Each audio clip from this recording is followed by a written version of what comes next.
AOC says so many people in this country hate women. Oh, geez. Even the guy at the party who pulls out a guitar is like, way to ruin the fun. You don't really love America if you hate half the people in it. And also if you hate a lot of the things that everybody always loved about it. There's an oft-repeated moment in political debates where the moderator says to the two candidates, say something nice about... Hey everyone, welcome to today's video. We're heading into the latest political buzz coming out of Washington, where things are heating up again. Since Alexandria Ocasio-Cortez, better known as AOC, was announced as the Democrats' big hope for 2028, Bill Maher has been louder than ever. He says he's seen this movie before, back in 2024, when the party put all its energy behind Kamala Harris, ignored every warning sign, and paid the price. Now Maher's back, pointing out the flaws in their new pick and urging Democrats not to make the same mistake twice. If you enjoy unfiltered political talk with a dose of honesty, stick around. This one's going to be interesting. What do you think of the fact that the people who are getting the big crowds right now are AOC and Bernie Sanders? They're going around the country. Thank you, there's that same guy. I call him the always wrong guy.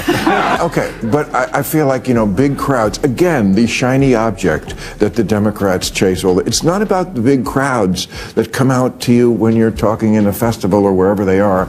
I think it's because I think Bernie showed up at Coachella. That must have been fun for the fans. It's who shows up on Election Day. And I just don't see that's the ticket. I mean, Cory Booker, I know you've worked with him. I like Cory a lot from my home state of New Jersey. Made a speech for 25 hours. Again, just whacking each other off.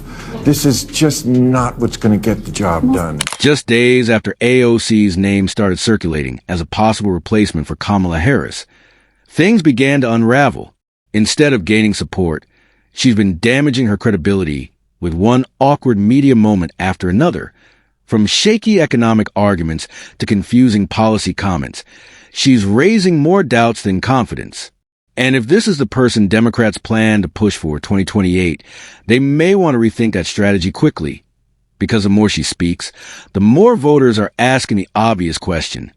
Is this really the best they can offer? Unemployment is low because everyone has two jobs.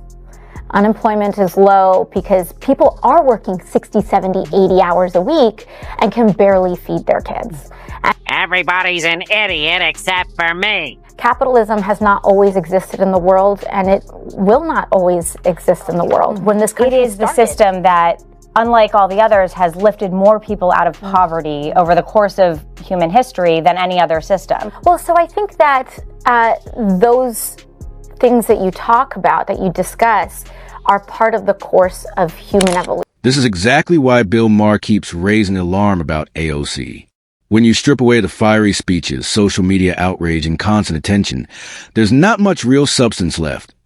She often mistakes volume for influence and treats aggression as if it were leadership. What's missing is depth, long-term vision, and a real plan for governing. What we get instead feels more like a performance meant to go viral than a roadmap for serious change. Maher's not speculating. He's calling it as he sees it. If Democrats bet their 2028 future on AOC, it won't just be a risk. It could turn to a full-blown political disaster. This is a serious problem for Democrats. Less than 1 in 4 Democrats under 30 say they're proud to be an American. 54% say they're embarrassed by it. Embarrassed? Like America's your mom picking you up at school?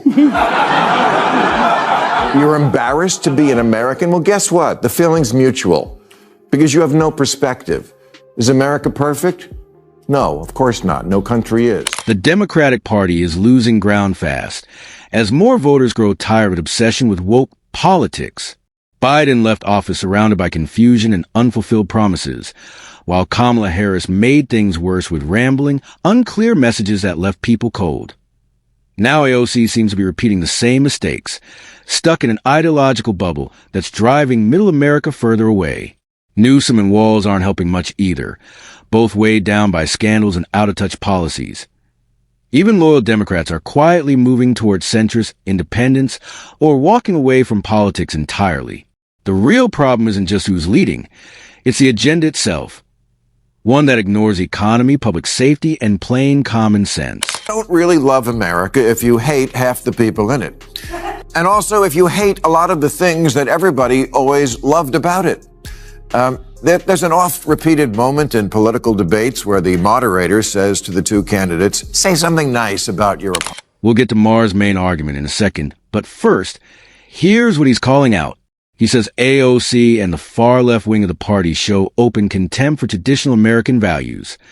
Maher doesn't hold back. He blasts the performative outrage, the obsession with identity politics, and a tendency to treat patriotism like it's something shameful. I end their world. Anything connected to Trump automatically becomes evil. Tax breaks for working families must be racist. Stronger borders? Clearly xenophobic. Energy independence? Just more climate denial. It doesn't matter if the policy makes sense or benefits the country. If Trump once supported it, they treat it like poison. Maher calls this what it is, ideological self-sabotage. Democrats, he says, aren't just opposing Trump anymore. They're rejecting reality itself. And in doing so, they're alienating ordinary Americans who still believe in their country. All the talk about fighting for the soul of America, nobody seems to like it very much. Too many liberals give the impression that to them, America is just a big, ugh. The red, white, and ew. A country that started out bad and will always be bad, founded on an unrelenting history of sucking and unable to change. But we have changed a lot. Democrat Cori Bush tweeted, "This land is stolen land and black people still aren't free." And this was on the 4th of July. Really? Not that I give a shit about the 4th of July. I've never been a rah-rah guy. But I am a perspective guy. And that's what too much of the left has lost. Perspective. Sometimes I open Twitter, scroll for about 30 seconds, and log right back out. The level of anti-American anger online is staggering. It's like a constant wave of hostility from young progressives who act as if they despise the very country that gives them the freedom to complain in the first place. Stay on long enough and you'll see it everywhere. Attacks on America's history, culture, and even its flag. They paint the nation as a villain instead of recognizing the opportunities, free speech, and standard of living that most of the world can only dream about that I've traveled. I've seen other countries up close. And trust me, very few come close to what the United States offers in freedom, opportunity, and prosperity. That's why it's frustrating to watch online activists pretend it's brave to tear down their own country. It's not bold. It's not progressive. It's entitled, misguided, and frankly embarrassing. 72% of black people under 30 are optimistic about their future in America. Way more than white people the same age. And as far as the land goes, yes, I guess we could change the name of Captain America to Captain Stolen Land. But honestly, to all the people who start every public event now with one of those land acknowledgments where they say, "I'm standing on land that was stolen from the proud indigenous people of the Chumash tribe," I say either give it back or shut up. AOC's activism feels more like theater than leadership. She's built her image as a tough, working-class champion, but the facts don't quite match the story. She grew up in a comfortable suburb, not the gritty Bronx background she often promotes.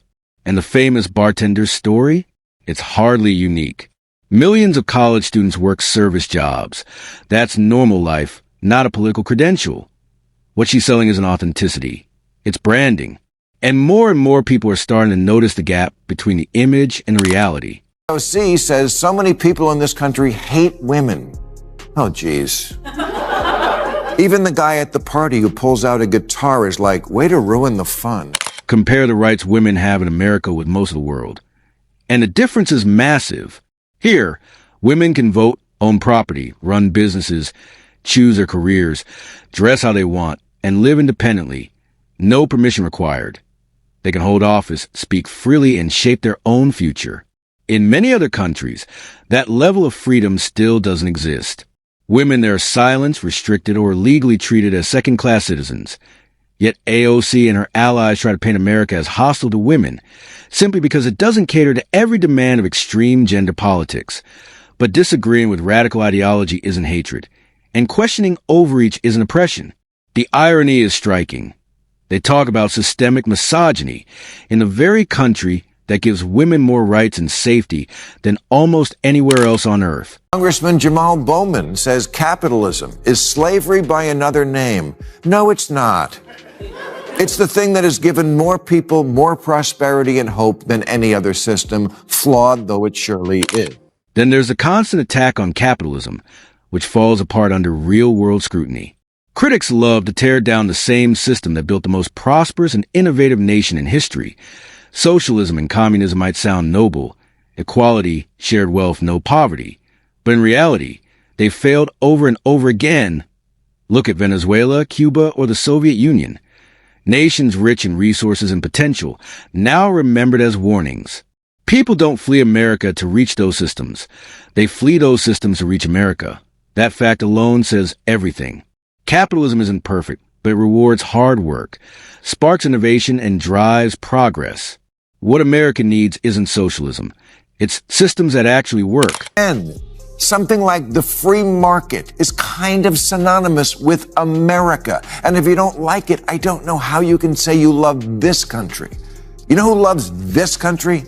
You know who's not constantly complaining about what happened 200 years ago and who's not obsessed with seeing America through colored glasses and shaking off the stench of what irredeemable privileged we are? Immigrants.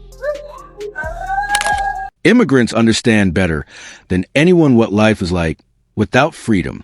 Millions risk everything, crossing deserts, oceans, and dangerous borders, not for handouts, but for opportunity. If America were the hellscape AOC and her circle described, people wouldn't be risking their lives to get here. The truth is simple. Even with its flaws, America remains a beacon of liberty and hope. Immigrants value freedom because they've lived without it, something many privileged critics take for granted. And that's where we'll wrap things up. If you found this breakdown helpful, don't forget to like, subscribe, and stay tuned for more. Thanks for watching.